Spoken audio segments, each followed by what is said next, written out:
Bueno, vale, pues ya está grabando. Buenas tardes, bienvenidos, bienvenidas a todos, a todas. Bienvenidos, bienvenidas a todos y todas que nos estáis viendo desde el canal de YouTube. Es un auténtico honor pues presentar hoy la conferencia que vamos a tener, que es un encuentro muy necesario y que se titula Retos del periodismo en la sociedad actual, el poder mediático y la desinformación.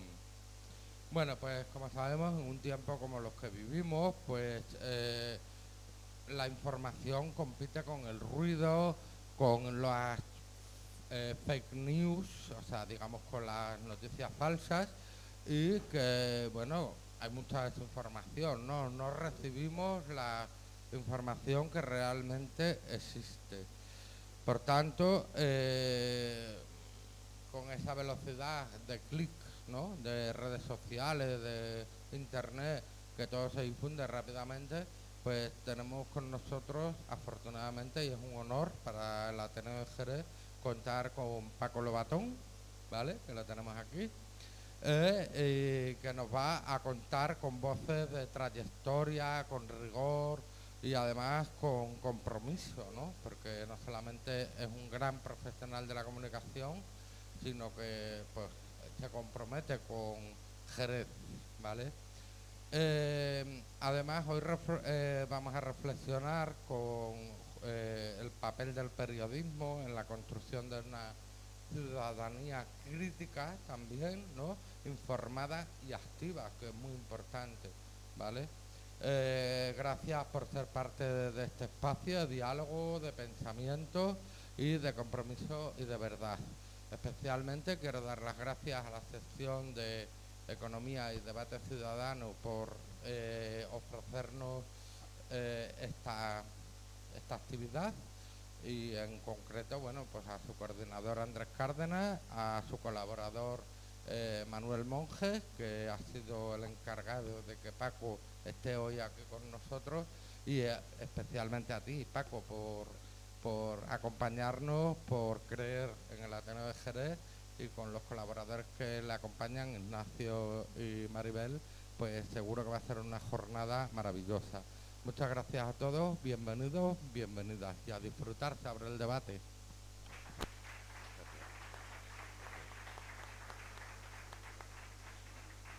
Bien, buenas tardes a todas y a todos.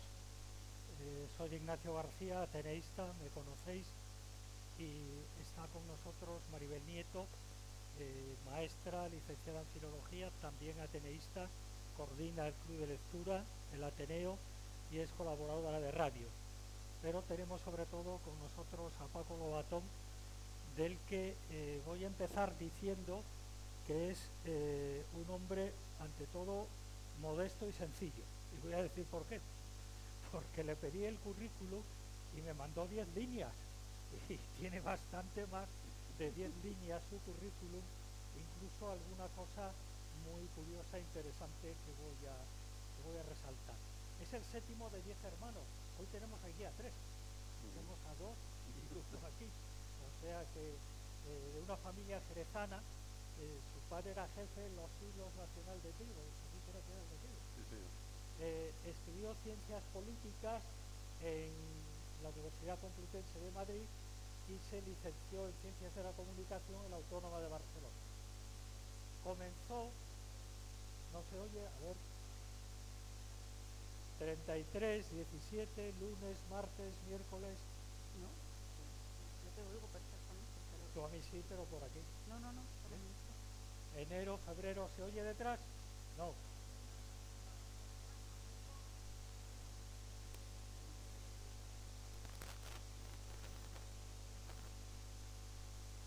Hola.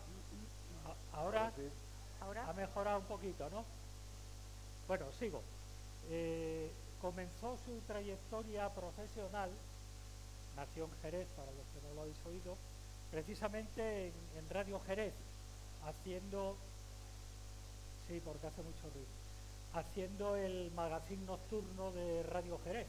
Entre otras cosas. Entre otras cosas, porque hizo también programas musicales e informativos locales. Eso fue los principios, se contaba que al director de la emisora le oyó una vez leyendo no sé qué y dice que le gustaba su voz y se quedó. Carlos Vergara. ¿Carlos? Carlos Vergara. Vergara, era el director. Después se fue a vivir a Madrid y no fue solo a estudiar, tuvo empleos varios. Fue cartero en el barrio de Orcasitas, fue representante de una farmacéutica y fue también el encargado de limpiar y preparar la calefacción del Hospital Infantil del Niño Jesús, Sí, señor. Sí. ¿no? Cerca de Cuatro Caminos, ¿no? No, en el centro mismo En el centro. de Madrid. Sí. Hospital del Niño Jesús. Pero además su compromiso político le llevó a ser elegido como representante estudiantil para una asamblea en tiempos de la dictadura y le detuvo de mala pata aquel torturador que se llamaba Antonio González Pacheco, Billy el Niño, que yo le he oído a él contar en televisión, que le llevó a apuntar la cabeza con una pistola. O sea que imaginaros lo que pasó. Estuvo en la cárcel mes y medio y después postuló el Tribunal de Orden Público, si no me equivoco, le llevó a pedir 5 años o no sé cuánto, y entonces él... Traemos a un profesional de la comunicación y falla todos los sistemas. Suele pasar, pero bueno. Decía que con motivo de esa petición exagerada de 5 años de cárcel del Tribunal de Orden Público, pues emigró a Ginebra, si no me equivoco. Exilió, no se emigró, es exiliado a Ginebra, en Suiza, y bueno, volvió en el año 75 con la primera amnistía que se hizo, ¿no? En 1900 participó en Sevilla, en Radio Sevilla, en 1976, fue corresponsal en Andalucía del Periódico de Cataluña, después se traslada a Barcelona y es jefe de informativos de Radio España y Cadena Catalana. Vuelve a Sevilla en el 81 y dirige un proyecto que fue muy bonito, Radio 16 FM, que lo auspiciaba Iñaki Gabilondo. Después ese proyecto se convirtió en Radio Minuto y él pasó a Radio Cadena Española, donde conducía el magazín de mediodía. Después estuvo en Televisión Española, presentó el telediario junto a una pareja que en ese momento fue muy famosa, Ángeles Caso. ¿No? Ángeles Caso, escritora, sigue siendo muy famosa, como Paco Lobatón, pero hicieron pareja informativa allí. Después fue nombrado director de comunicación e imagen de la sociedad estatal, la Expo 92, y pasó a dirigir los informativos de Canal Sur Televisión. Después, en el 91, fue el año de su regreso a Madrid, donde le encargaron la dirección y presentación del informativo 24 horas, y por esa fecha, un poco después, empieza en Radio 1 el programa de búsqueda de personas desaparecidas, quién sabe dónde. Bueno, a partir de ahí se involucra en todo el tema de la búsqueda de desaparecidos y funda la Sociedad Europea, quién sabe dónde, Fundación Europea, quién sabe dónde global o algo así, sí. ¿No? Muy bien, hay una anécdota, y con esto termino el tema de las anécdotas, que en 1995 una revista de la que algunos nos acordamos, los que tenemos cierta edad, que se llamaba Teleprograma, hizo una encuesta entre sus lectores para ver de los presentadores de televisión que había en aquel momento a quién elegirían presidente del gobierno. ¿Y sabéis a quién eligieron? A Paco Lobatón. O sea que a lo mejor hemos tenido un gran periodista, pero hemos perdido un buen presidente del gobierno. Bueno, en su trayectoria actual, él ha escrito el libro Te buscaré mientras viva, que lo publicó Aguilar, y en 2018 dirige el programa Desaparecidos. Ha recibido la Cruz al Mérito, que ahí está el libro, la Cruz al Mérito de la Policía Nacional, como reconocimiento a todo ese trabajo de ayuda y de colaboración con las familias que sufren el impacto de un desaparecido. Actualmente promueve el Perdón, y servicio... también de la Guardia Civil, no se vaya a enfadar la Guardia ¿Perdón? Civil, que está la cosa muy sensible estos Es días. verdad, Sí, que ha sí, sido sí. la Guardia Civil. La Policía Judicial de la Guardia Civil también Ah, me ha vale. escribido, cosa que Muy bien. llevo en mi corazón, como lo de la Policía Nacional. Y bueno, actualmente, en mayo de este año, la asociación VORS, que es Very Old Rare Sherry o algo así, eso es, sí. o sea, que es de Jerez, le ha otorgado el primero de los reconocimientos Gente Singular Consolera. Hombre, me parecía que todas estas cosas son dignas de conocer, mucho más allá del modesto currículum que me mandó de 10 líneas. Pues empezamos a hablar, Maribel. Bueno, no sé si se me oye, a mí sí se me oye. Pues entonces yo sigo con este para más comodidad, ¿no? Sí. Ignacio me pidió un currículum, yo le envié un resumen. No se escucha. ¿Esto? ¿Ahora sí? Ahora sí. Ahora sí. No sabía que era un micrófono. Ciertamente un resumen. Explico por qué. Porque haciendo este relato me hace recordar siempre una historieta que contaba, no sé si Paco Gandía, que sabéis que no contaba chistes, sino historias verídicas, ¿no? Y fue en una situación así donde se empezó a hablar de alguien contando todos los trabajos que había hecho y al terminar el relato, el sufridor, escuchante de todo eso, dijo, oh, ya sé por qué hay tanto paro en este país, tú tenías todos los trabajos. Bueno, perdón, echa la defensa, Maribel.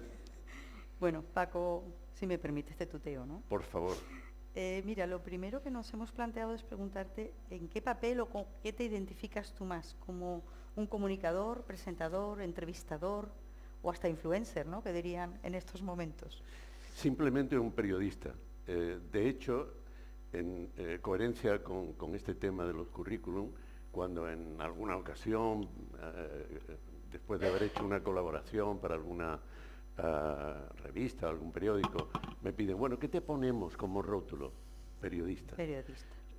Sí debo decir que para mí ser periodista es contribuir con un trabajo que tiene como razón de ser la sociedad y como destino la sociedad, contribuir a mejorar en lo posible las cosas, ¿no? Comprometerse con la verdad.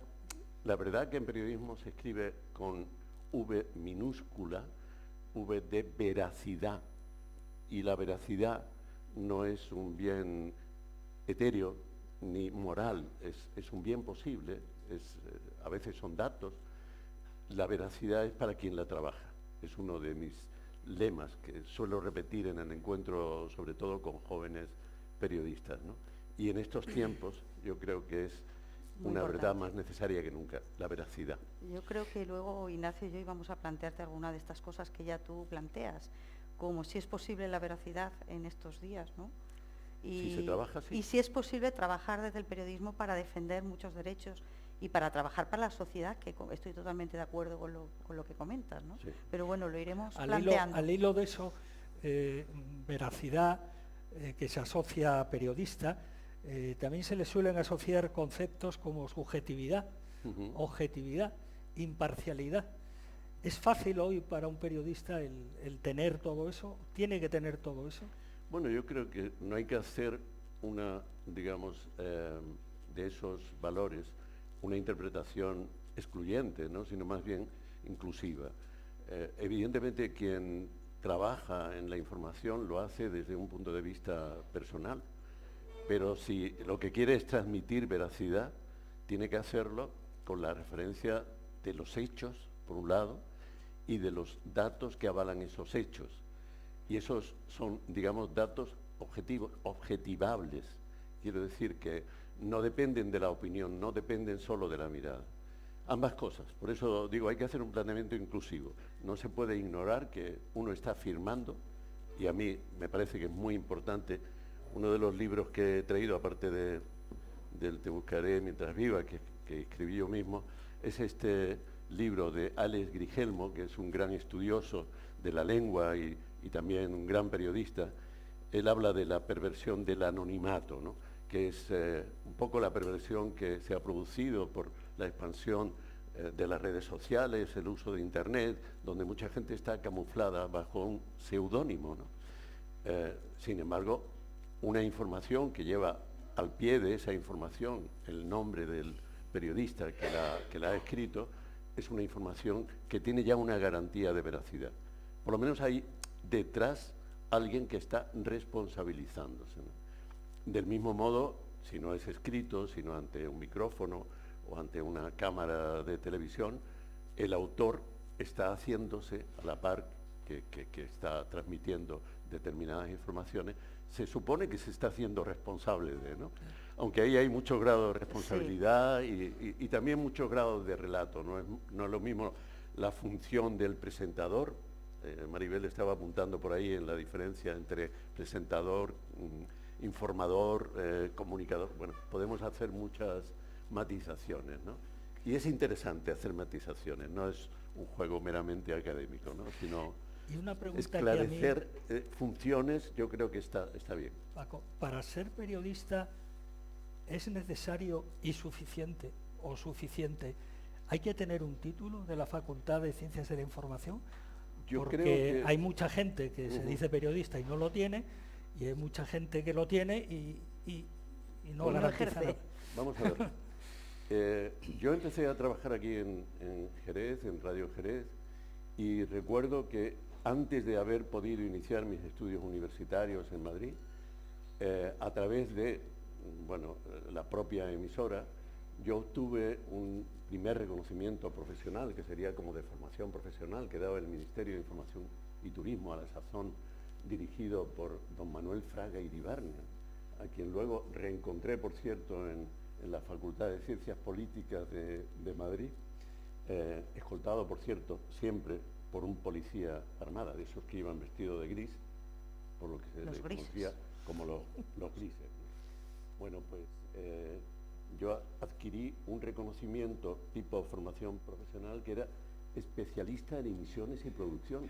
Eso para un chaval de Jerez que ha salido del instituto, que ha empezado a trabajar como buenamente ha podido, ya era increíble, ¿no? Y luego me tocó ir a Madrid a validar todo eso con unos estudios universitarios que se vieron, como tú has apuntado en el relato que has hecho, pues interrumpidos por la situación política que había en ese momento, porque esto lo digo muy brevemente, cuando ocurrió lo de Billy el Niño, pistola en la sien y todo eso, a mí no solo me detuvieron, me llevaron a Carabanchel después de 72 horas ¿Estuviste en Puerta del Sol? En Puerta del Sol, la actual sede del Gobierno de Madrid, sino que me expulsaron de la universidad. Era automático, si tenías algún incidente de tipo político, de algo que ver con la seguridad, automáticamente eras expulsado de la universidad.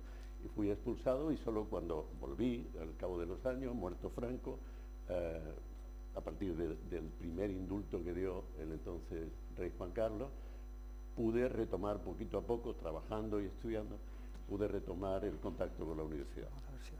Pero mira, al hilo de la pregunta de él, de si es necesario estudiar la carrera de Ciencias de la Comunicación, comentábamos el otro día Ignacio y yo, cuando nos vimos para preparar un poquito esto, que vemos como mucho intrusismo en esta profesión. No sé si tú estás de acuerdo o no.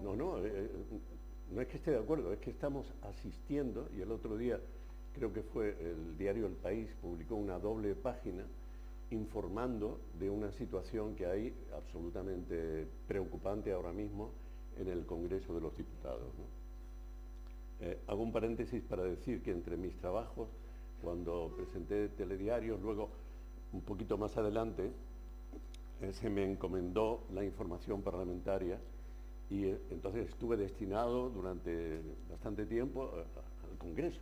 Yo formaba parte del día a día del Congreso de los Diputados como observador, como periodista, ¿no? Y como tal trataba luego de componer crónicas para contar a la gente qué se estaba debatiendo allí, las leyes que estaban en debate por parte de los grupos políticos.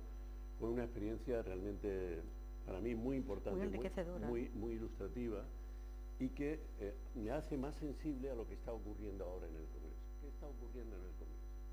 ¿Qué hay? La cobertura habitual de grandes periodistas o de periodistas, digamos, acreditados durante mucho tiempo, de medios también acreditados, de todo el arco, digamos, ideológico, de todas las editoriales, desde periódicos muy conservadores, como puede ser La Razón, ABC, El Mundo, a periódicos más de centro, tipo El País, o El Confidencial, que está en un territorio, digamos, indefinido, si se le quiere llamar así, etcétera, ¿no? Y podríamos seguir mencionando, por supuesto, los corresponsales de las radios, de las televisiones, de las cadenas como la cadena SER o la COPE, etcétera, etcétera.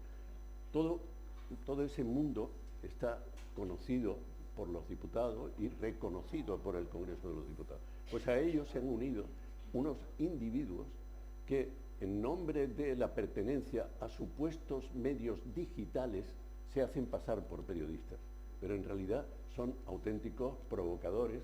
En la información del País de este fin de semana podéis tener el detalle, porque eso solo daría para una sesión como esta, porque realmente yo creo que expresa bastante en una dimensión un poco tremenda y horrísona, diría yo, hasta qué punto se puede llegar a desvirtuar la función informativa, ¿no? Estos individuos pasan por ser periodistas muy valientes, entre comillas, muy agresivos, porque colocan en situaciones difíciles, incómodas, a algunos portavoces, sobre todo si son de izquierda. Del lado contrario, ¿no? Sobre todo si son de izquierda.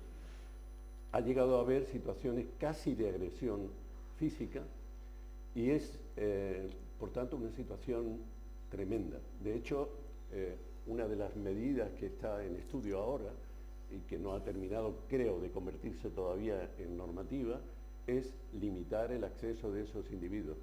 Y esto tiene que ver directamente con tu pregunta, porque en rigor no son periodistas. Personalmente, como he vivido desde dentro de lo que es el Congreso de los Diputados, me enerva especialmente y me indigna especialmente.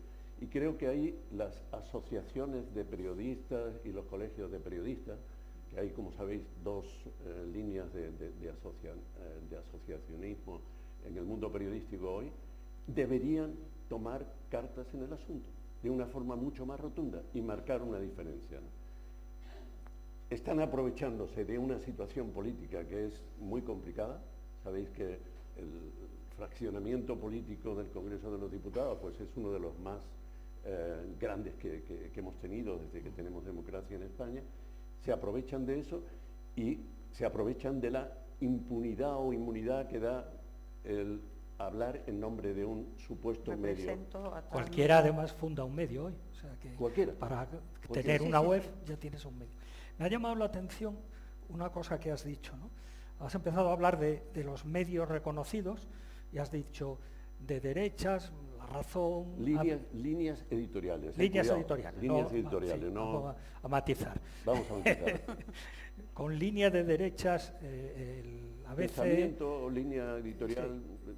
De corte conservador, está claro, de centro derecha. De corte conservador. La Razón... Esas son líneas donde yo no me voy a pronunciar como un docto sabio en esa delineación de las ideologías. Yo creo que cualquiera de los hoy presentes, de los ateneístas, tiene su propia percepción y sabe bien qué está leyendo y seguro que sabe bien qué compra, qué prefiere comprar. Aunque claro. siempre es interesante incluso comprar lo que nunca compras, de vez en cuando por lo menos. Para saber, se decía, sí. Para saber lo que piensa el enemigo. Sí, para tener contrastes, ¿no? Pero me ha llamado la atención que te has referido a centros con línea editorial de derechas, a periódicos, a medios con línea editorial de centro, centro-izquierda, pero no has hablado de medios con línea editorial de izquierda. Lo cual me da pie a una pregunta. Sí. Primero si realmente el panorama es así, es decir, la parte de la sociedad plural que representa la izquierda, que es de izquierda, no se refleja en ningún medio hoy por hoy o muy poco, o más general. ¿Cómo ves el panorama informativo español hoy?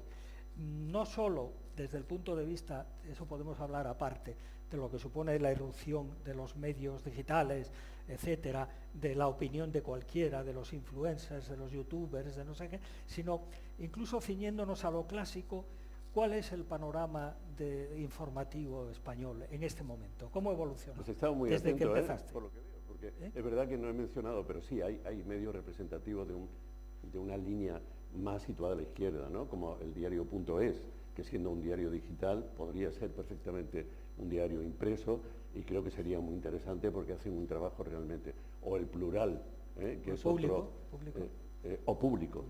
Público del que tengo algunas referencias incluso personales, de gente que he conocido mucho, muy de cerca, y que sé que es gente muy honrada, ¿no? en el esfuerzo que hacen por aportar otro punto de vista, ¿no? Y creo que para el conjunto del país y para el mejor bien de la democracia de este país es fundamental que haya ese contraste, ¿no?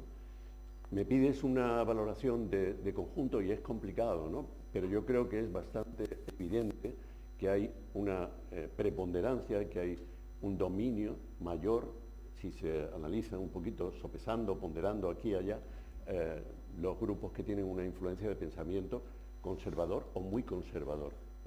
Eso me parece bastante evidente. Me parece incluso preocupante si eso mismo lo trasladamos al mundo audiovisual. Y aquí no me voy a cortar. Me llama especialmente la atención que una cadena de emisoras adscrita a la Iglesia Católica, Apostólica y Romana, O sea, la COPE. La COPE. La COPE. No tengo ningún problema en hablar directamente porque se lo diría si hubiera aquí un representante de la COPE igual, tenga un planteamiento editorial de confrontación y no de convivencia, porque se puede discrepar, se debe discrepar, pero es muy importante, y digo, me preocupa especialmente la radio porque también es cierto que yo vengo de la radio y creo que en lo que se cuenta también es muy importante cómo se cuenta. Y el tono con el que se habla en las emisoras de radio y en los programas de televisión, ¿no? Podemos hablar también de los tertulianos, ¿no? Que es una especie, es otro tema. Una especie para tratar aparte, ¿no? Bueno, pues muchísimo el tono, la intención, y por eso en el caso de la COPE concretamente, me llama la atención que nadie en el ámbito de la Iglesia Católica haya levantado la voz para decir yo soy cristiano, yo soy católico y no coincido, no puedo admitir que se esté propagando esa, no sé, esa sensación de enfrentamiento, esa predisposición a que la gente vea en el otro, ¿no?, a un enemigo en vez de un prójimo, ¿no? Que sería lo que cabría esperar de una emisora conectada con... Alguien, no sé si fuiste tú o algún compañero del Ateneo, me recordó que en este mismo espacio habíamos coincidido cuando éramos jóvenes estudiantes en el instituto, en mi caso, ¿no? Y veníamos aquí a las reuniones de la OAC o de la JEC, que eran, bueno, pues la Juventud Estudiantil Católica, etcétera. Yo no me imagino entonces, como miembro de la JEC, haberme quedado callado, escuchando algunas de las cosas que escucho, ¿no? Yo creo que hubiera llamado inmediatamente y hubiera dicho, pero ¿de qué van ustedes? Esto no es promover el diálogo, esto no es promover la convivencia, esto es alentar la confrontación. Ustedes tienen que tener un respeto y tienen que conseguir que se transmita esa idea de respeto. Y hago aquí un paréntesis porque esta mañana yo escucho mucho la radio y a veces en determinados temas pongo también inevitablemente la televisión. Sesión de control al gobierno. Toca los miércoles. Y la he puesto un momento. La he puesto en versión pequeñita, que sabéis que en los móviles ahora se puede ver y tal. Me he horrorizado, porque cuando en la sesión del control al gobierno, las preguntas que están registradas, luego no tienen nada que ver con las intervenciones, pero no solo eso, sino que los portavoces de la oposición, en este caso del PP, porque escuché a dos y ya no pude escuchar a más. Hasta tal punto me pareció una auténtica barbaridad. Hablaron de los responsables del gobierno y del propio gobierno como organización criminal, tal cual, y como gobierno mafioso, con sede, dijo Bendodo, con sede en Sicilia. Yo no entiendo, en ese momento ya apagué, pero apagué diciendo, señora presidenta del Congreso de los Diputados, ¿usted cómo consiente que se emita un tipo de descalificación que ya no tiene que ver con un juicio crítico, con un juicio político, sino que es un ataque que va contra la dignidad de la institución que nos pertenece a todos? Que representa la democracia, además. Que representa la democracia. Usted no está de acuerdo con ese gobierno, ya lo sabemos, y quisiera componer un gobierno, y quizá compone un gobierno pasado mañana. ¿Usted va a admitir que a ese gobierno, en cuanto haya algún caso de corrupción, etcétera, se le descalifique globalmente? No los jueces, sino un oponente político llamándole mafia con sede en Sicilia, o así textualmente, organización criminal. Me parece una auténtica barbaridad. Y ese es un espectáculo indecoroso, yo diría más indecente. ¿Y eso tiene que ver con la situación de la sociedad? Sí. No, yo creo que hay que hacer responsable a esos pero ellos diputados. son nuestra imagen, pienso. Yo cuando he visto... Ellos son nuestros empleados, claro, a yo ellos les miro, los hemos además. elegido. No podemos ahora sentirnos culpables nosotros y decir la sociedad es el reflejo de la sociedad. No, ustedes son la representación de la sociedad y están para defender lo mejor de la sociedad. Y para eso tienen que dar lo mejor de ustedes, no lo peor. Porque estoy seguro que cada uno de esos representantes es vergonzante, políticos... ¿verdad? Porque hay situaciones así... Perdón que me ponga un poquito irritado. Perdón. En el Parlamento de Andalucía hemos vivido también... Entonces, es verdad que es vergonzante, porque yo pienso en los adolescentes, en los niños que pueden ver esto y que están aprendiendo el mal comportamiento, no el bueno ni el democrático, claro. ni el del respeto, como tú te referías, ¿no? Sí, sí. Y es esto... pero faltan como milímetros para que me lo suba un poquito más. Que digo que faltan como unos milímetros para que de ahí se pasen a las palabras gruesas, que de hecho hay alguna dirigente política que haciendo juego de palabras, con lo de me gusta la fruta, ya ha pasado a las palabras gruesas, ¿no? Sí, se me ha ido la pregunta. No, te iba a decir... sí. ¿Y esto tiene arreglo? Es decir, ¿qué se puede hacer para evitar, y te compro, admito lo de que no es la sociedad sino al revés, que están de alguna manera influyendo ellos en crear una crispación social objetiva, ¿no?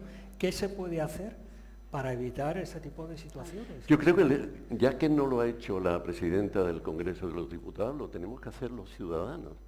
A mí ver esta sala llena me ha producido así un pellizco grande, primero de emoción y de agradecimiento, que es una expectativa que me responsabiliza mucho, ¿no? Pero también la parte de emoción tiene que ver con ver que en mi ciudad, a la que he vuelto, hay gente interesada en lo que pasa en el mundo, en intercambiar ideas, en acceder a un pensamiento crítico acerca de lo que está ocurriendo. Eso me parece formidable. Pues yo creo que tenemos que en esa línea tomar cartas en el asunto y decir así no, señores diputados, ¿no?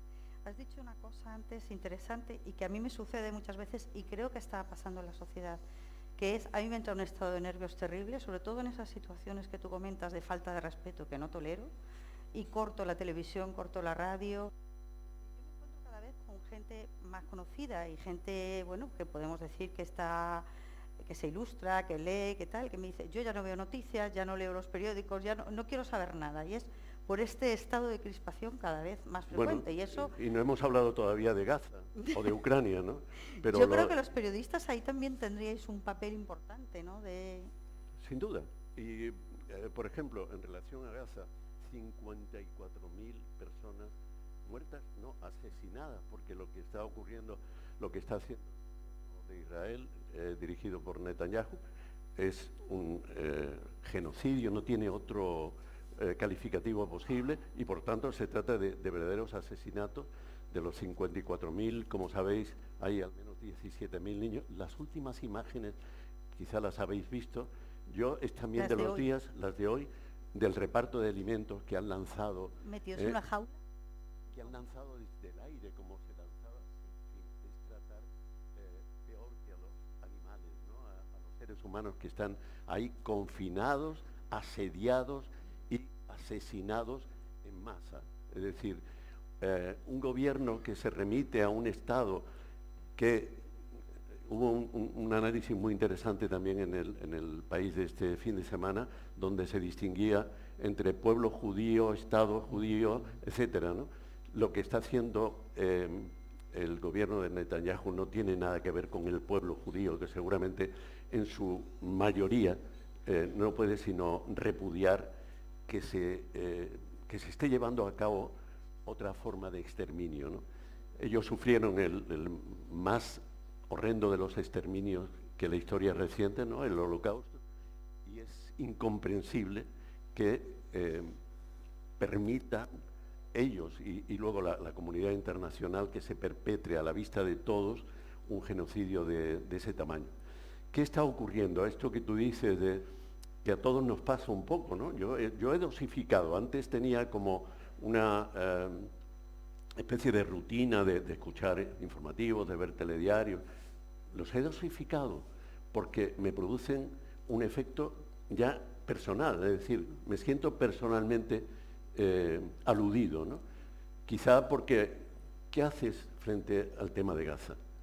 ¿Qué puedes hacer cuando ya se han utilizado todos los términos posibles para identificar el horror que eso supone, ¿no? Manuel Vicent, por ejemplo, el otro día añadía un concepto que me pareció valioso, ¿no? Dice, no es solo que sea indecente, que sea un genocidio, lo tremendo, sobre todo cuando se ven las imágenes de los niños, ¿no? Incluida esta pequeña niña, esta niña como de 12 años que era una influencer, sí, en mitad de las bombas, con una sonrisa increíble, preciosa muchacha. Lo más tremendo es la crueldad y la humillación a la que se está sometiendo a todo un pueblo. Entonces, cuando estamos del otro lado y somos testigos impotentes, yo no sé, pero yo creo que en parte estamos siendo humillados, ¿no? Muchas veces, cuando uno vive todo eso, yo de vez en cuando pienso en mi padre, ¿no? Que era un hombre que de vez en cuando hacía referencia a lo que para él supuso la guerra. Yo no sé, están aquí mis hermanos Fermín y José María, si de la guerra mundial, de la Segunda Guerra Mundial llegó a hablar alguna vez, puede que sí, ¿no? Pero qué diferencia, ¿no? Porque para la generación de nuestros padres eso era una referencia. La guerra civil no, la guerra civil la habían vivido en primera persona, ¿no?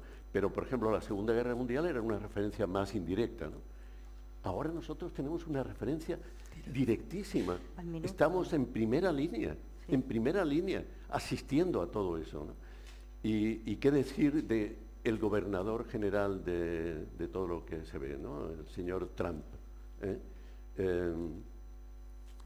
A mí hace unos años, cuando me preguntaban, un poco la pregunta que me ha hecho Ignacio al principio, ¿cómo ves el tema de la comunicación? Decía, bueno, no, yo no sé a dónde vamos, es como si estuviéramos instalados en una cinta transportadora, en esos pasillos mecanizados que hay, por ejemplo, en Atocha, ese pasillo va cada vez más rápido, aunque no sabemos muy bien en qué rumbo, ¿no? Ahora no estamos en un pasillo, estamos en una especie de noria o de montaña rusa, de estas que han puesto en los cacharritos de aquí de la Feria de Jerez, ¿no? Y es estamos en uno de los vehículos de esa atracción, de la montaña rusa, que de repente se para y dice, y ahora cuando se ha estropeado la máquina, va a volver a arrancar. Esto es Trump.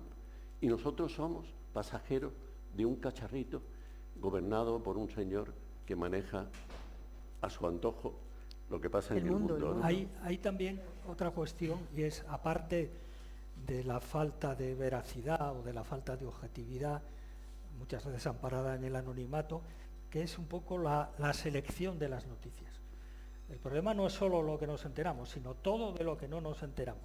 Yo estuve el otro día viendo en Sevilla una exposición en la Caixa sobre WordPress, fotografías, foto WordPress. Y entonces salen toda una serie de conflictos Sudán, en Nigeria, de los que No no se hablamos, habla, de no los hablamos. que no se cuenta nada. Las guerras Con lo cual, olvidadas. ¿quién es quién es el poder que selecciona las noticias? No hay un Porque poder en lo que único. tú estás comentando, no solo nos manipulan, sino que nos toman por tontos. Ujú. O sea, nos toman por tontos. Pero, Hay y, periodistas que defienden a Israel.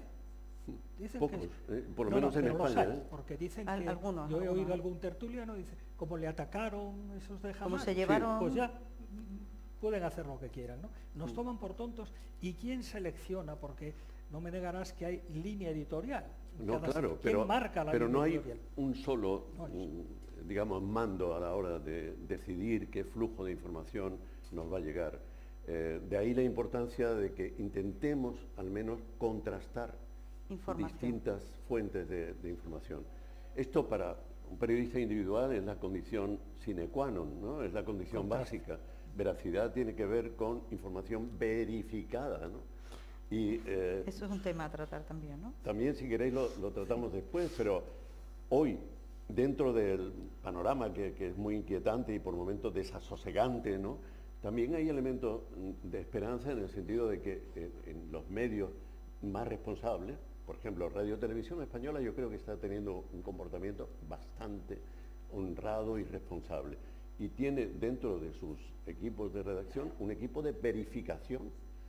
Y hay alguna otra organización como Neutral, que la puso en marcha la periodista Ana Pastor, actualmente Sí. vinculada a La Sexta, pero anteriormente a Televisión Española, que hacen también ese papel, que cada vez es más necesario verificar la certeza de la información.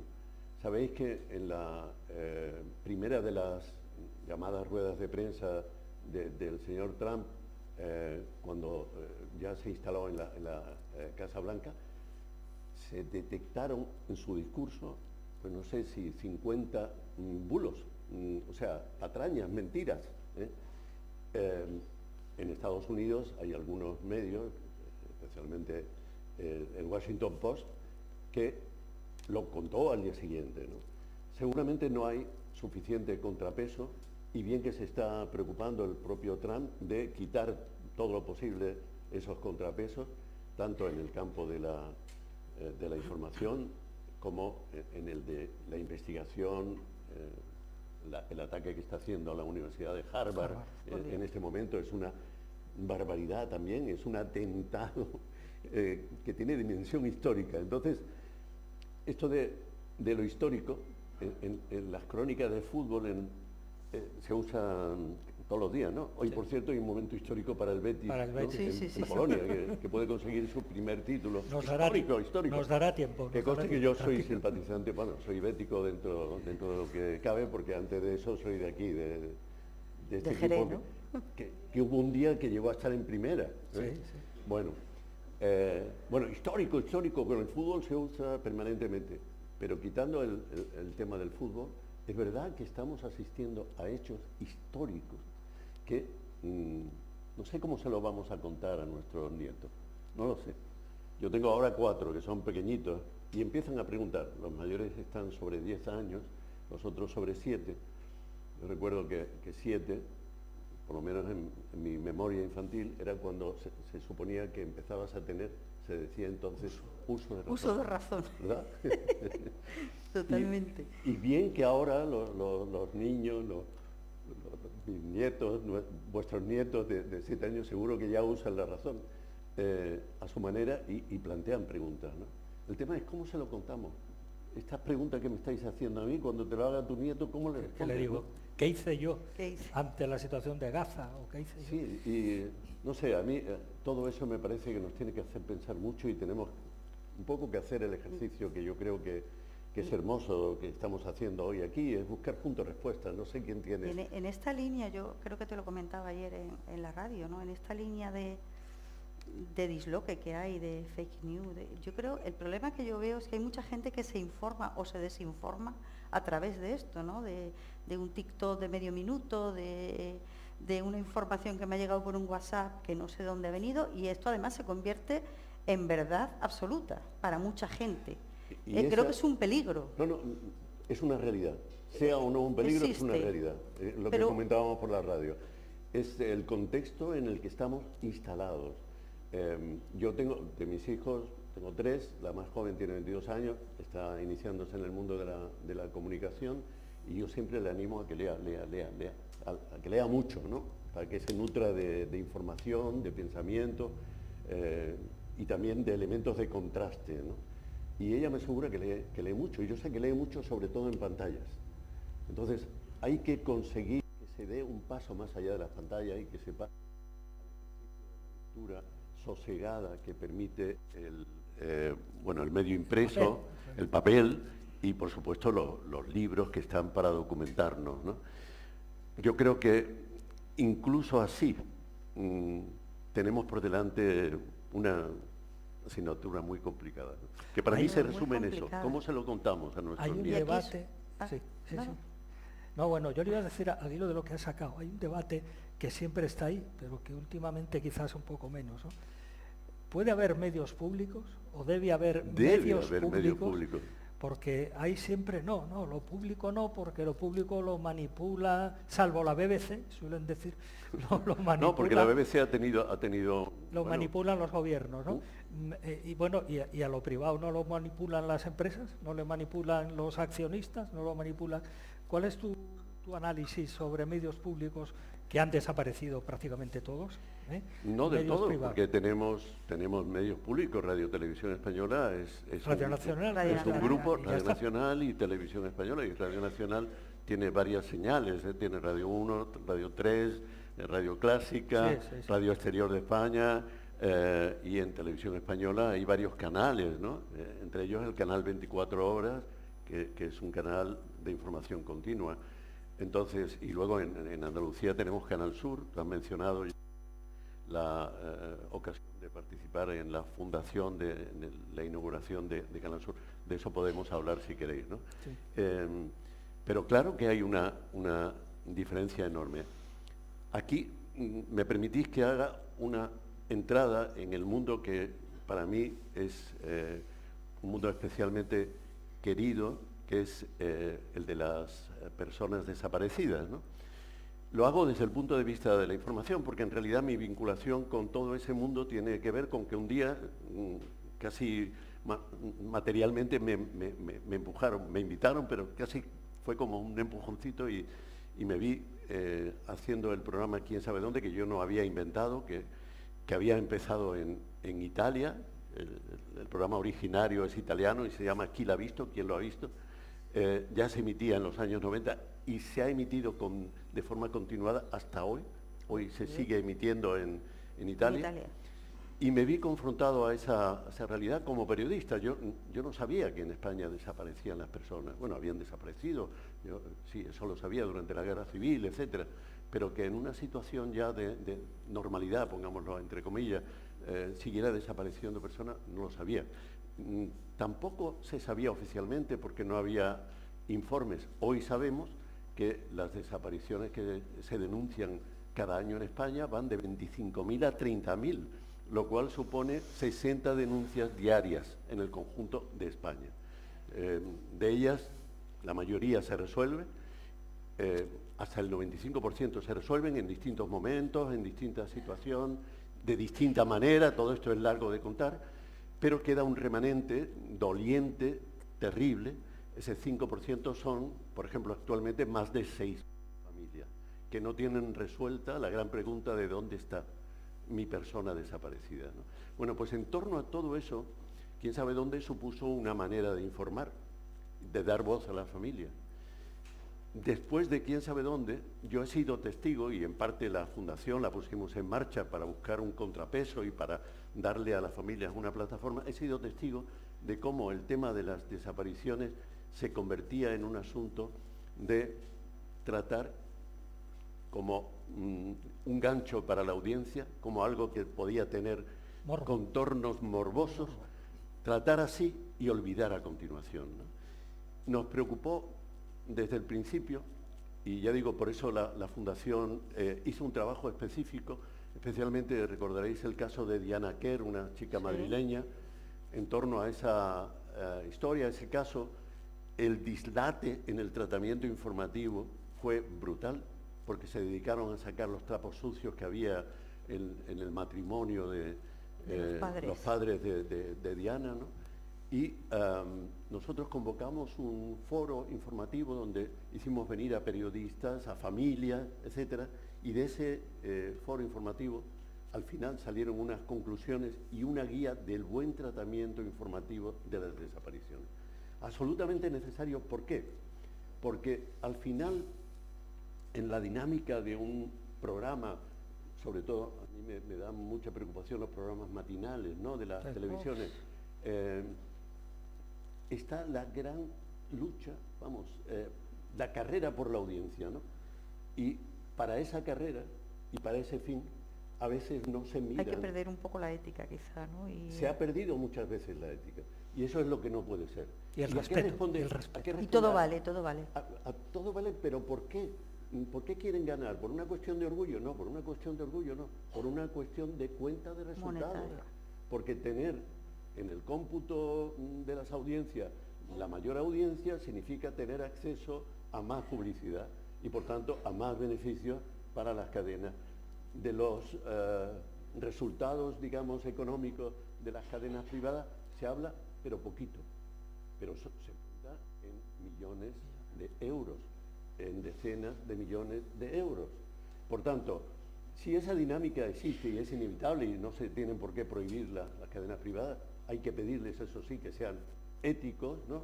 Y hay que intentar que lo sean, pero al mismo tiempo hay que tener, digamos, como una garantía básica, y para mí esa garantía básica la dan los medios públicos, ¿no? Sí, pero también los medios públicos, a veces tú has estado en televisiones, has trabajado en la 1 o en Televisión Española, Canal Sur, también a veces se les critica de que por conseguir audiencia caen en cierta chabacanería. Podríamos hablar de programas... Bueno, un debate muy vivo con ese tema y algunos programas que se... De programas en Canal Sur o en Televisión Española, últimamente con fichajes multimillonarios. Pero eso es lo que ¿no? Y en esos programas es donde suele haber este intrusismo del que hablábamos antes, ¿no? Claro. Una persona que tú dices, bueno, está famosa o famoso porque estuvo con Pepito Juanito, sí, y ahora sí. se sienta ahí y lo mismo opina de medicina que de educación, da igual. La pregunta sería, ¿cabe pedirles a los medios públicos más responsabilidad claro de la que están teniendo claro en que ese sí. sentido? Pero que sepáis que los medios públicos tienen que responder ante los respectivos parlamentos, que hay una comisión, tanto a escala de España, en relación a la radio televisión pública de ámbito estatal, como en cada una de las comunidades autónomas donde hay corporaciones de radio televisión, ¿no? En Andalucía también. Y entonces hay una comisión en el Parlamento que tiene el encargo de controlar, en el buen sentido de la palabra, se supone, los contenidos y de mirar que haya pues una inversión equilibrada en programas de espectáculo, programas de entretenimiento y programas informativos, ¿no? Y en vigilar que el tratamiento informativo sea lo que tiene que ser, veraz, ¿no? Yo fui director de informativos y hubo un momento en el que hubo un cambio en la dirección del canal y a mí se me planteó un dilema muy grande, porque en la primera entrevista que yo tuve con el nuevo director de ese canal me planteó un control que hasta entonces no se había producido, porque yo tenía, digamos, un voto de confianza como responsable de informativo. Yo vi en eso el principio de una censura, de un control, y decidí marchar, ¿eh? Me pidieron casi por todos los medios que me quedara, pero ante el riesgo de verme sometido a una disciplina que para mí era contraria a la ética profesional, al deber profesional, yo decidí marcharme, ¿no? Bueno, esa fue una opción personal, y creo que siempre hay ese tipo de encrucijadas en la vida de los periodistas, ¿no? Yo me considero privilegiado por haber tenido la ocasión de decir, aquí nace Canal Sur, ¿no? Fui la primera persona que apareció en imagen para decir que nacía Canal Sur, pero también yo creo que era mi responsabilidad decir, no voy a aceptar que a partir de que ha venido un nuevo director, porque en las alturas políticas están queriendo controlar un poco más lo que se hace aquí, yo tenga una limitación, ¿no? Vamos, concretamente me querían ya despedir a una de mis delegadas, que era una de las más brillantes e independientes periodistas con las que yo tenía un equipo valiosísimo, ¿no? Y entonces tomé esa decisión, ¿no? Y creo que, bueno, que es un desafío que está ahí. Está claro. Mira, un desafío de Maribel, sí, pregunta, la termina. última pregunta que te planteo, ya abrimos si Vale. quieres un Vale. turno de preguntas.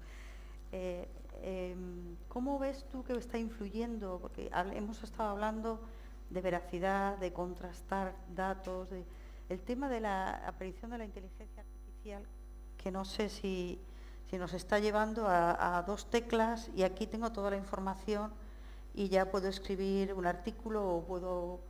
No, yo creo... o nos viene a ayudar. Nos viene a ayudar, y lo que tenemos que hacer es saber usarla bien, Yo creo que lo que se llama inteligencia artificial al principio nos ha asustado. Todo lo nuevo nos asusta de entrada y nos lleva a una reacción un poquito de ponernos en guardia, una reacción conservadora, es decir, de conservar los hábitos que teníamos, las rutinas que teníamos, pero yo creo que bien utilizada la inteligencia artificial puede actuar como un buen colaborador, ¿no? De hecho, para este encuentro aquí y para un curso que tengo que hacer mañana con el Colegio de Periodistas, yo he usado. ¿Para qué lo he usado? Pues, por ejemplo, esto que me habéis preguntado de los grupos informativos que hay en España, los grupos editoriales. Yo os invito a que lo hagáis en cualquiera de las opciones que hay de inteligencia artificial, porque además son muchas de acceso. En el teléfono que yo tengo ahora es de acceso directo. No he tenido que contratar nada especial, ¿no? Y entonces me dio un resumen, como si cuando yo tenía secretaria, ¿qué tiempo? Le hubiera dicho, Búscame por esto. favor, Antoñita, ¿me podrías buscar un poquito el resumen de los grupos editoriales? Pues Antoñita ahora se llama IA, IAIAO, ¿no? Y lo hace muy bien y rapidísimo, es increíble, es alucinante. De forma que yo creo que hay que tratarla bien, tratar de controlarla, que no nos controle. El problema es que la información de alguna manera está controlada ya no solo por los grupos editoriales, que son los que mandan y son empresas, sino que hay también el algoritmo de la audiencia, el algoritmo de los seguidores o la calificación de Google, con lo cual, de alguna manera... No sé, pero en el tema de la inteligencia artificial yo creo que da también para que un día, si organizáis eso, me lo decís, y yo vengo, pero vengo de oyente, ¿no? Porque tengo mucha curiosidad por conocer, ¿eh? Si queréis buscamos juntos a alguien que sepa más de eso. Perfecto. Porque te vamos a llamar más veces, no te preocupes. Si porque aquí estás en Jerez, eres de Jerez, que venga. Yo creo, Ignacio, no sé, si tú quieres, ¿nos querías comentar algo de los libros más? No, bueno... podemos hacer un pequeño turno de de preguntas, La idea es que haya ¿no? un turno de preguntas, intervenciones a la gente él va... y bueno, aprovechar que tenemos a un pedazo de la historia del periodismo. No, aquí había tomado este libro que para mí es un referente, porque Alex Grigelmo, una de las cosas que plantea es que ha sido el descrédito de los medios que hemos llamado convencionales, de los grandes medios, lo que ha llevado a que haya un escoramiento, a que se busque información en otras vías, ¿no? Y sobre todo en las redes sociales, en Internet. Había una pregunta por allí. Yo iba a hacer mi última. ¿Tú Sí. crees que es posible recuperar la confianza del público, digamos, ¿no? Que, como estábamos diciendo antes, apagamos la tele. ¿Qué tendría que hacer el periodismo ahora mismo porque hay una falta de confianza grande? Hay una falta de confianza. Yo creo que el periodismo, los grupos editoriales que se consideran responsables, incluidos los privados, ¿no? y la mayoría son privados, deben hacer el trabajo, deben tomar esa parte de responsabilidad dentro de la sociedad, de aportar información veraz, ¿no? Y creo que en parte, una buena parte de ellos lo está haciendo, ¿no? A veces con sesgos ideológicos determinados, pero lo importante es que se haga y que haya, para la gran mayoría social, para el público en general, la posibilidad de saber que ahí hay un trabajo de verificación, ¿no? Por lo menos que haya Pepito Grillo, Y que no haya es un voces. anónimo, que es de lo que trata Alex Helmholtz, de la perversión del anonimato, llama él. Y yo estoy muy de acuerdo. Es decir, si por mí fuera, yo declararía que cualquiera que actúe con un seudónimo pase a ser considerado un anónimo. Quiero decir, que no se enmascare detrás de un seudónimo. El seudonimato, como le llama él, puede ser un arma brutal, como en los bailes de carnaval, los que van con una máscara. Y bueno, puede ser algo muy divertido, pero a lo mejor también puede ser algo terrible, ¿no? Si la máscara, tras la máscara se esconde un puñal, ¿no? Por ahí. Bueno, yo quería preguntar dos cosas. Primero, que hoy en día dijéramos que los medios normales no se mantienen prácticamente del trabajo que venden, me refiero. Hay subvenciones del gobierno, subvenciones de la iglesia, subvenciones de esto, y eso significa ya un sesgo determinado. Después también la misma inteligencia artificial.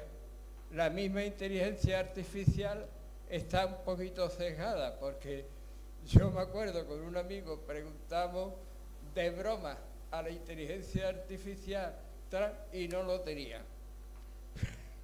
Le preguntasteis por Trump Y no sabía quién era. Oye, pues qué raro. Me gusta. y después eso. Después, qué inteligente. cuando dice los verificadores, ¿en qué sesgo? También hay un sesgo. No, verificar es comprobar Sí, que tiene correspondencia con la realidad. Pero, por ejemplo, la periodista que tú has dicho, Ana Pastor, pues ha perdido una denuncia por un sesgo en la información que dio. Ya está. Bueno, puede ser, sí, se puede equivocar y quizá en ese momento, Claro. en ese caso se equivocó. Refiero que la neutralidad muchas veces no existe. La neutralidad muchas veces depende de quién te paga. Pero yo no he hablado de neutralidad. Bueno, la empresa se llama Neutral porque le ha puesto ese nombre buscando seguramente esa connotación, ¿no?, de neutralidad. Pero no, para mí lo importante es el valor de verificación. Sí. Que antes de que existieran equipos específicos de verificación, lo hay también, como he contado en el caso de Radio Televisión Española, concretamente de Televisión Española, porque que yo sepa... por ejemplo, te voy a contar una cosa y ya no te doy mala lata. En un canal de YouTube, unos chavales jóvenes que tienen 36 años, pues ellos revisaron la historia del 2004, del atentado del 11M. Y los chavales, primero porque yo lo seguía en YouTube y le contestaba y me dice, ¿y tú qué hiciste? Y yo me quedé pensando, digo yo, coño, ¿es verdad? Entonces digo, mira, yo tengo una visión, intentar trabajar ustedes, y han hecho, me parece que han sido 10 u 11 capítulos sobre el 11M. La conclusión es que de verdad fue una pantomima. Bueno, una pregunta, Paco. ¿Hay demasiada opinión en los medios respecto a información? Es decir, si en un medio se distingue información de opinión, ¿no está ganando demasiado terreno la opinión? Está siendo un 80-20, ¿no? ¿Eh? Un 80-20 por lo 80-20 menos en términos de no sé. porcentaje. Tú te abres el periódico de aquí y empiezas a ver todas las primeras páginas. Casi todo es opinión. Es opinión. Es una reflexión muy interesante, porque efectivamente en el periodismo escrito ha habido una norma que básicamente se mantiene, según la cual, si uno coge el periódico, hay unas páginas que son de opinión, son el editorial del periódico y las firmas de opinión, de análisis, etcétera, etcétera, algunas más de creación literaria, etcétera, pero están todas firmadas y como tal identificadas. Entonces, bueno, creo que ese es un planteamiento claro. No sé si iba por ahí tu preocupación. Sí, sí. Yo creo, Ignacio, que eso es más claro en las tertulias, Pero- quizá, ¿no? Bueno, Pero ese no, es a lo otro que- elemento. Más ese que es a lo otro mejor en el elemento. Pero periódico a lo que que está iba. claramente Ese es definido. otro Ese, digamos, eso que es clarísimo en la prensa escrita se ha difuminado más en los medios audiovisuales. Voy a poner un ejemplo. Cadena Cero o COPE, Sí. o también Onda Cero, cualquiera de las cadenas de radio, ¿no? Yo recuerdo un tiempo, y fui, como has comentado, colaborador de Iñaki Gabilondo en una experiencia informativa maravillosa que fue Radio 16 FM en Sevilla, etc. Nuestro lema era, más que ser informativos, buscamos la información. Y yo recuerdo que Iñaki siempre repetía, y repetíamos nosotros le informamos para que usted se forme su propia opinión. Yo creo que ese es el sentido mejor, más honrado de un medio informativo, aportar a los oyentes, a los televidentes, elementos informativos que le permitan construir su propio pensamiento. No darle digerido ya el pensamiento en una dirección o en otra dirección determinada.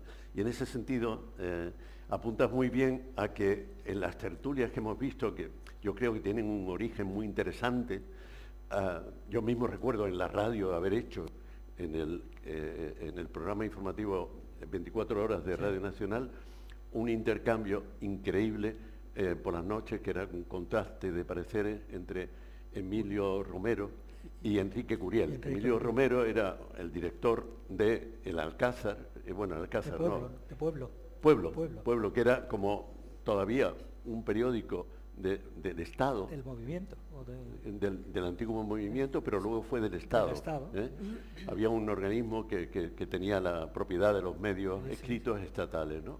Emilio Romero y Enrique Curiel, que había sido un dirigente del Partido Comunista. Bueno, esa confrontación era muy interesante porque era un auténtico contraste de parecer. Lo hicimos en Radio Nacional año 91.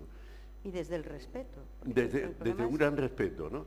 Y además era también muy cuidado el modo en que se dirigía uno a otro, en que discrepaban unos y otros, uno de otro y tal.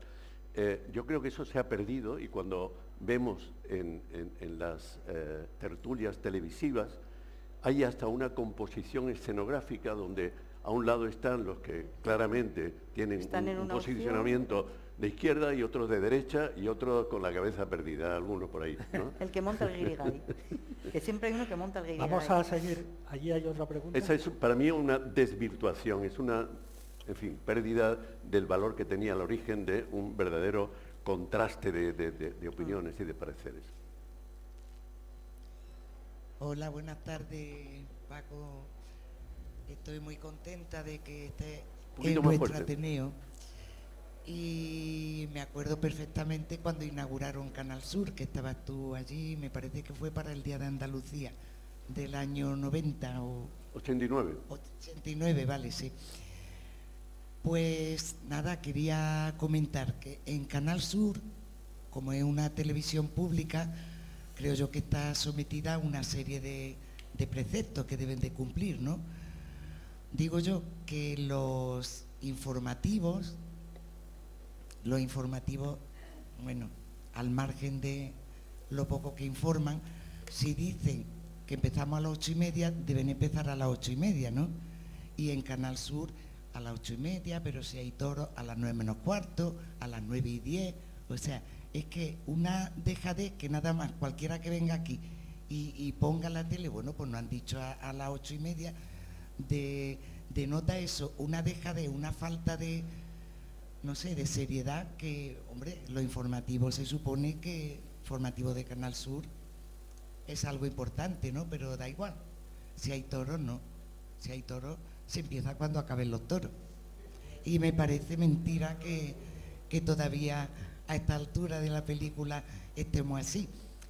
Dicho sea de paso que Canal Sur tiene programas preciosísimos, muy bonitos, en Canal 2 Andalucía, pero son programas que estaban hechos de antes. Lo de ahora es de pena, quitando a Juan y Medio, vamos. Estoy de acuerdo con lo de Juan y Medio, ¿eh? Creo que está haciendo un programa con... A medias, Juan, a medias. Bueno, Cuando he contado antes mi experiencia inicial con los informativos y que tomé la decisión de dimitir, yo recuerdo que les traté de transmitir a los responsables últimos, que eran responsables políticos en ese momento del gobierno andaluz, digo, no olvidéis que hay un valor fundamental que se llama inteligencia colectiva. La gente es inteligente, la gente nos apoyó en el nacimiento de Canal Sur de una manera increíble, porque éramos líderes de audiencia, porque sabían perfectamente que estábamos informando en libertad y con libertad. Y eso se percibe, se nota. Si tú trabajas con libertad, transmites libertad, ¿no? Parece una frase poética, pero en mi experiencia no es poética, es cierta, ¿eh? Y podría descender a detalles concretos de informaciones que estuvieron en un tris de ser no censurada, pero sí restringida, y que nosotros dimos, contextualizándolas bien, etcétera, etcétera, ¿no? Por ejemplo, los conflictos del polo químico de Huelva eran situaciones muy complicadas para el gobierno andaluz. La gente veía el informativo de Canal Sur y constataba que no habíamos ignorado esa realidad. Y eso, ¿en qué se traducía? En que la gente confiaba en nosotros y por eso había audiencia. Por eso yo siempre he defendido la inteligencia del público y me parece el valor principal al que hay que remitirse a la hora de defender la importancia de una información Yo creo que pública. mucho de eso se ha perdido, porque si tú analizas la escaleta o lo que sale en Moreno Bonilla, por ejemplo, y lo que sale en otro tipo de protagonistas políticos, digamos, me parece que hay un sesgo total y absoluto. Claro. Es decir, Pero- que tú te fuiste, pero lamentablemente alguien lo cogió y Bueno. siguió. Pero en general también comentábamos tú y yo el otro día que no sé qué mecanismo hay ahí, que a veces tenemos un pequeño vaso de agua que se convierte en la noticia principal frente a la botella gigante que hay detrás que se ignora. Sí. No sé yo exactamente Bueno, porque ahí nos meteríamos qué en nos un- mueve, ¿no? Ahí para... Entraríamos en una dimensión de análisis que yo creo que es compleja y que no se puede simplificar, y es que hay determinadas rutinas informativas que a mí también me siguen chocando. Si uno hace el ejercicio de escuchar distintas cadenas, al final ve que casi todas están contando lo mismo. Es decir, que las diferencias no son significativas, ¿no?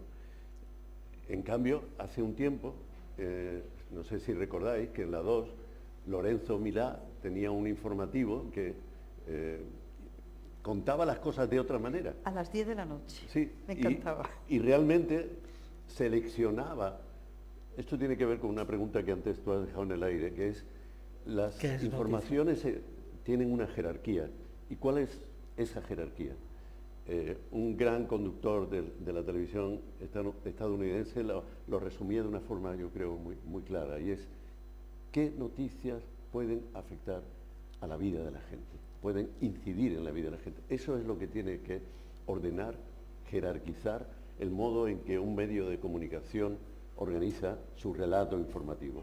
Aquello que puede incidir más ¿Y cree que eso en se el plano extrae? más inmediato, más cercano, o en el plano general, porque evidentemente el tema que hemos comentado de Gaza o la situación política, pues claro, todo eso admite muchos matices. ¿Se está haciendo eso? Bueno, hay quien lo hace de una determinada manera, con una determinada orientación. Ahí es donde tenemos que actuar, ser parte activa, ser espectadores activos, no pasivos de lo que nos cuenta. ¿Tenemos alguna pregunta por allí? Sí, hola, buenas tardes. Un placer tenerle aquí, un honor, un placer oírle y agradecerle que esté esta tarde aquí y felicitar también a mis compañeros del área de economía que lo ha hecho posible. Y comentarle, en el último número publicado por la revista Puerta Abierta del Ateneo de Jerez, en este mes de marzo, incorporamos un artículo de un periodista que nos hacía reflexionar sobre un aspecto que creo que ya se ha tratado por aquí en esta tarde, y me gustaría hacerle la pregunta directamente. ¿El periodismo puede ser a día de hoy objetivo? Me gustaría saber su opinión. Sé que se ha tratado así más o menos, pero concretamente, ¿el periodismo puede ser a día de hoy objetivo? Para mí el concepto de objetividad es un concepto muy difícil de materializar. El que sí creo que se puede materializar y se debe materializar es el concepto de veracidad.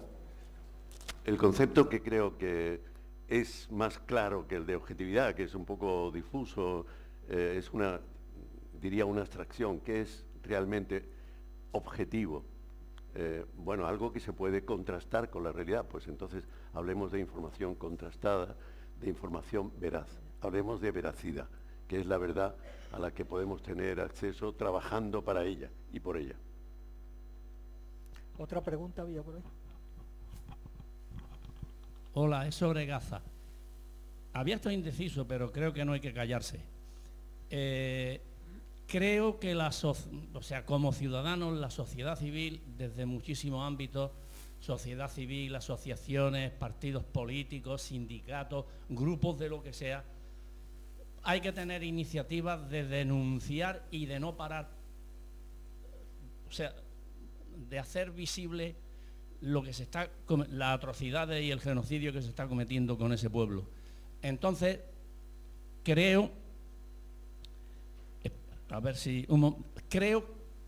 que parece como si nos callamos y parece que estamos impotentes y de que no se puede hacer nada, y entonces pienso que si la sociedad civil, los ciudadanos, desde todos los ámbitos que se pueda, no se denuncia y no se tiene una voz, pues la cosa va a ser mucho peor. En ese sentido pienso que no hay que callarse. Estoy totalmente de acuerdo, 100%. Y creo que el compañero merece que refrendemos su... Totalmente. ¿Alguna más? Maribel. Bueno, yo despedirnos ya, ¿no? Sí. Porque se me quedan muchas preguntas. Es la hora del telediario. Hubiera estado, mira, todo lo que traigo, podría haber estado aquí. El partido, el Betis, Podía estar toda la momento noche. histórico. Pero nada, muchísimas gracias, un honor y un placer, y esperamos verte por aquí más veces, porque creo que tienes mucho que contarnos y mucho que... Sí, yo también, decirnos. por supuesto, dar las gracias a todos los asistentes y las asistentes, a Paco, y deciros que efectivamente quedan muchos temas por tratar, y él ha sugerido lo de la inteligencia artificial, que tomamos el ofrecimiento de colaboración en cualquier sentido, y bueno, nos consta además que él está trabajando en varios temas. O sea, que no se ha jubilado del todo. Vamos. En absoluto, no del todo. O sea, él está en un tema muy de Jerez, como es la recuperación del barrio de Santiago. Sí, con la asociación Unidos por Santiago. Y está también en algo, no sé cómo expresarlo, pero de lo que hablamos el otro día, que es el tratamiento de la soledad no deseada, o la problemática de la soledad no deseada. Así que no sé si quieres comentar algo de ese tema, sobre todo. Bueno, de ese tema lo que quiero decir es que efectivamente el envejecimiento de la sociedad, del que somos parte representativa, ¿no? Evidentemente, comporta que una parte de ella pues tenga riesgos importantes. Algunos de esos riesgos tienen que ver con las desapariciones de personas, porque sobre todo en las enfermedades neurodegenerativas se producen deambulaciones, pérdidas de orientación, de errantes, y ese es un capítulo que nos preocupa especialmente, porque ya hace varios años, en 2017, llamamos la atención sobre que de las desapariciones de personas con Alzheimer o parecido, cada semana aparecía uno fallecido. 52 semanas, 52 fallecimientos, es una auténtica barbaridad. Lo tenemos que meter en el cómputo de accidentes de tráfico y empezamos ahí a ver qué dimensión tan tremendo. Eso tiene que poder combatirse, y se puede combatir, porque esas son precisamente de las pocas desapariciones en las que cabe la prevención. Y la principal prevención es que en España en este momento es prácticamente hay prácticamente 1 millón de enfermos con Alzheimer, y las familias que están pasando por esa situación tienen que saber, y es la primera medida preventiva, la conciencia de riesgo. Alzheimer, enfermedad neurodegenerativa, equivale a riesgo de deambulación y desaparición y por tanto riesgo para la vida de la persona. Eso es lo que quería Paco, Muy añadir. bien, pues que me parece un tema muy hablaremos del interesante. tema seguramente Eso, después Elías. del verano. Yo te invito a que vengas a contárnoslo otro Todo día. eso. Y nada, Y- gracias por haberme Gracias. escuchado. Cuando me pidieron un vídeo, yo dije, me comprometía que no iba a dar una conferencia porque yo no sé dar conferencias. Me parece imponente eso de dar una conferencia, porque no pretendo saber de nada. Sí confieso que he vivido, y algunas de las cosas que he vivido y de las que he tenido experiencia son las que he tenido ocasión de compartir hoy con vosotros. Gracias. Muchas gracias. Muchas gracias. Muchas gracias, Paco. Un aplauso enorme. Y bueno, ante todo, muchísimas gracias a todos, a todas por la asistencia, por la participación, por la palabra, porque de eso se trata, de debatir, de hablar, de participar, es lo que queremos en el Ateneo de Jerez.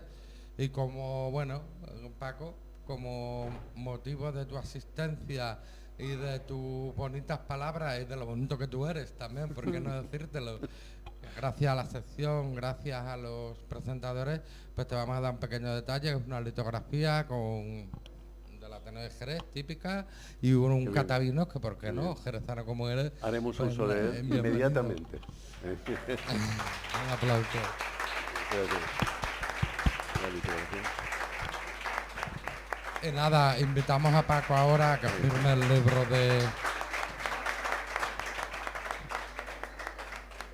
Muy bien. Muy bien. Pues Invitamos muchísimas ahora a gracias. que firmes el libro de visitas del Ateneo de Jerez para que quedes con la Muchas gracias. impronta y tienes la puerta abierta, como decimos en el Ateneo, ¿vale? Muchísimas Volveré. gracias. Muchas gracias. Gracias.